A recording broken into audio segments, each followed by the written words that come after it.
9e déjà. Alors l'artiste, qu'est-ce que tu nous as fait sur la contrainte du jour? L'infinitif. Ben ça, je m'y attendais pas. Ok, c'est parti, c'est parti. Prendre une bonne poignée d'humains, 7 ou 8 milliards, mais pas plus. Plonger-les dans un climat incertain et saupoudrer d'un malicieux virus.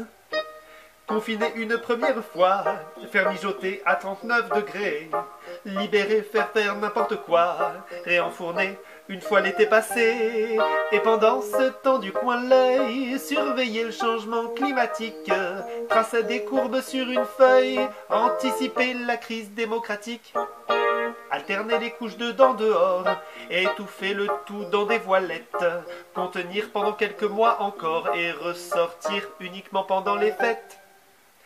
Ajouter un bon milliard de doses de vaccins par âge décroissant, retirer les parties à thrombose, voir ce que ça donne au bout d'un an. Et pendant ce temps, faites bouillir les zizanies, les polémiques, faire s'opposer, se haïr, anticiper la crise démocratique.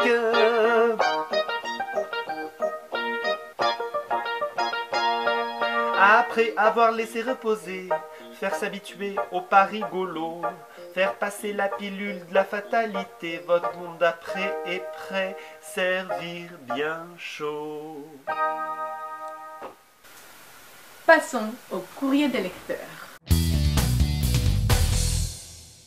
Alors, Pierre Dubon nous écrit « Bonjour ». Ah oui, c'est toujours le bonjour pour se le souhaiter. Alors, je vous rejoins pour fêter moi aussi un bon anniversaire à Sylvie de Rennes. Et par la même occasion, je souhaite du bon à tous. Une bonne année à Christiane, bon courage à Édouard, une bonne route à Jérôme, bonne soirée à Caroline, bon appétit à Jimmy, du bon temps à Claire, un bon nez rouge à Gilles, bonne continuation l'artiste, de la bonne humeur à Sylvia, un bon bec à Gemma. Bonne bise de Pierre Dubon. Merci Pierre. Sylvie de Rennes nous écrit « Merci à vous Gilles et Claire pour ces vœux d'anniversaire qui me vont tout droit au cœur. Un jour peut-être viendra l'heure de nous rencontrer sans peur de ceux qui circulent dans l'air. Merci bien sûr aussi à ma filleule Sylvia, bien que déjà fait hors antenne, ça va de soi. Merci Sylvie de Rennes. Edouard de Montmartre nous écrit « Salut à toi, au nouveau présentateur. » Eh, Edouard, c'est une présentatrice, tu te l'attendais pas, hein? De Charlie, frère triplé d'Auguste et de Gilles de Ménilfinitif.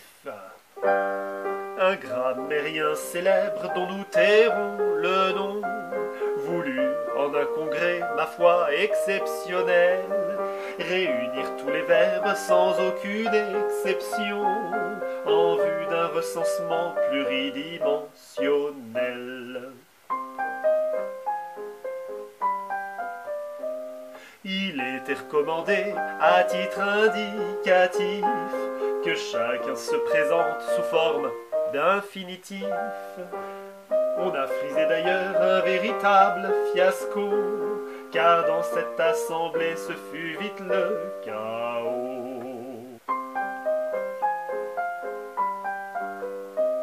Le verbe transitif supérieur et hautain, toiser l'intransitif avec un fier dédain.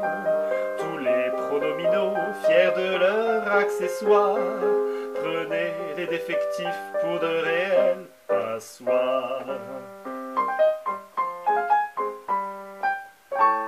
Quant aux impersonnels, il faut que ce soit dit, on ne leur accordait que bien peu de crédit. Il fallait à tout prix vite changer de mode, seuls les auxiliaires connaissaient la méthode. Professionnels à souhait, aux gestes impératifs, ils recadrèrent bien vite fait tous ces infinitifs. Et puis celle de Pierre de Lion, courte, efficace. Sur le panneau s'est mis à vendre, et moi je n'en peux plus d'attendre. Stop, au laisser aller. Pourtant je sais lire et écrire, mais moins parler, j'aime mieux me taire. Bravo, le savoir-faire. Bravo! On passe aux contraintes pour demain?